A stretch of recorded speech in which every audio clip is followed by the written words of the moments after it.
მოდი ვაღიაროთ. მანქანა ხო უბრალოდ რკინის გროვა არა, ის ჩვენი პარტნიორია გზაზე. მაგრამ რა, თუ კი ის რჩევები, რომლებსაც მისი მოვლისას ვითვალისწინებთ, სინამდვილეში ნელ-ნელა აზიანებს მასაც და ჩვენს საფულესაც. დღეს ზუსტად ამ გავრცელებულ და ძალიან ძვირადღირებულ მითებს გავაქარწყლებთ. აი ერთი წამით დაფიქრდით. ზეთის შეცვლა, ანტიფრიზი, დაფაზე მოციმციმე ნათურები. დარწმუნებული ხართ, რომ ყველაფერს ისე აკეთებთ, როგორც საჭიროა?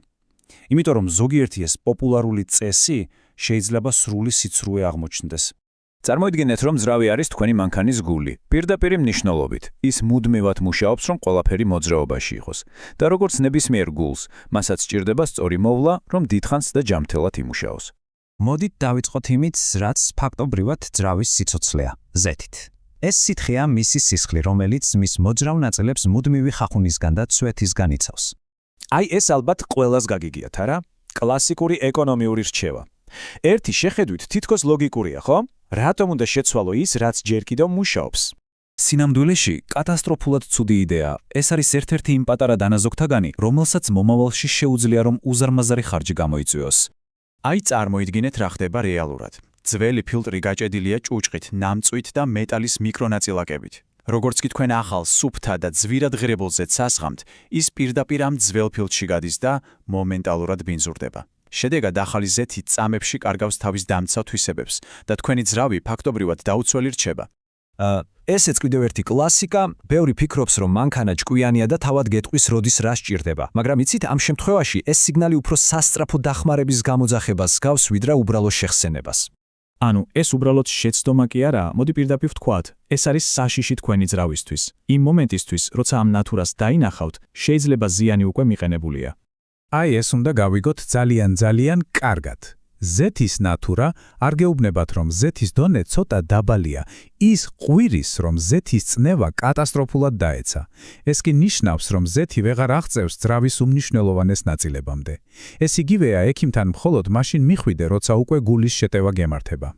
სწორი გზა კი საბედნიეროდ ბევრად მარტივია და არანაირ გამაფრთხილებელ ნათურას არ საჭიროებს. სულ რამდენიმე ელემენტარული ნაბიჯია. ამოიღეთ ზეთის ღერძი, კარგად გაწმინდეთ, ჩადეთ ბოლომდე, ისევ ამოიღეთ და შეხედეთ. ზეთის დონე აუცილებლად მინ და მაქს ნიშნულებს შორის უნდა იყოს. ამას თვეში ერთხელ სულ რაღაც 2 წუთი სჭირდება, მაგრამ ათასობით ლარის რემონტს აგარიდებთ. მთავარია ორი რამ, მანქანა იდგეს სწორ ზედაპირზე და ძრავი იყოს გაციებული. მოკლედ, დაივიწყეთ ეგ ნათურა. წესი მარტივია. მწარმოებლების უმეტესობა გვირჩევს ზეთის შეცვლას ყოველ 10-15,000 კილომეტრზე, ან წელიწადში ერთხელ. გააჩნია რომელი უფრო ადრე დადგება. ესაა და ეს. კარგი, ზეთს მოვრჩით. გადავიდეთ მეორე უმნიშვნელოვანეს სისტემაზე. თუ ძრავი გულია, მაშინ გაგრილების სისტემა ისაა, რაც ამ გულს გადახურებისგან და ფაქტობრივად განადგურებისგან იცავს.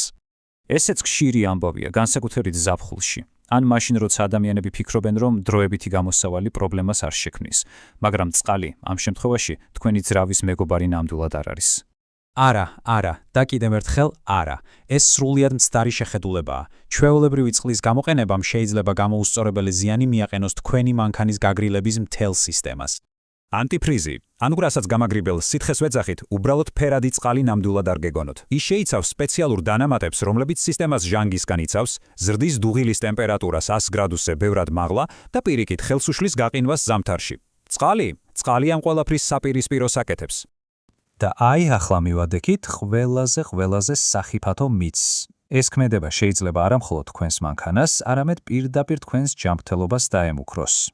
აი ეს უბრალოდ დაიმახსოვრეთ. არასდროს არც ერთ გამონაკლის შემთხვევაში არ მოხსნათ თავსახური ცხელ რადიატორს.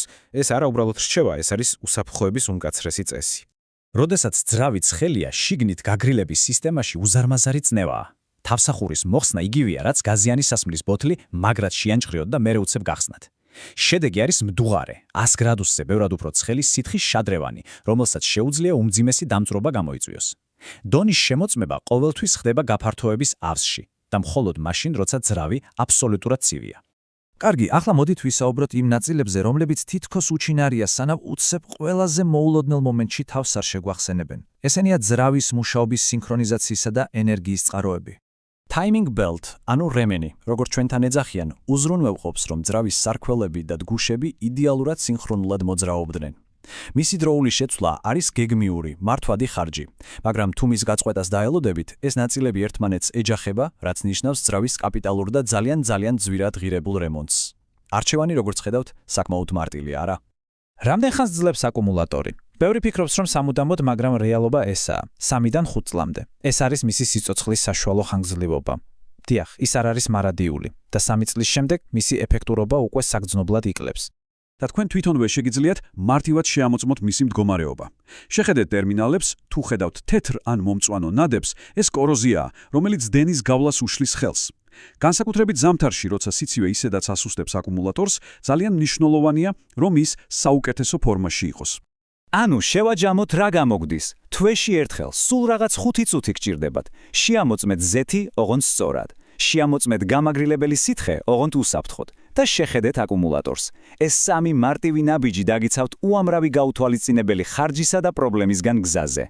საბოლოო ჯამში ყველაფერი მარტივია. თქვენს მანქანასთან ურთიერთობა ორმხრივი უნდა იყოს. ის ერთგულად გემსახურებათ, გაწვდით კომფორტს, უსაფრთხოებას. ხომ ზრუნავს თქვენზე, დაუთმეთ მას ცოტაოდენი დრო და ყურადღება და ისიც მრავალი წლის განმავლობაში ერთგულად გიპასუხებთ.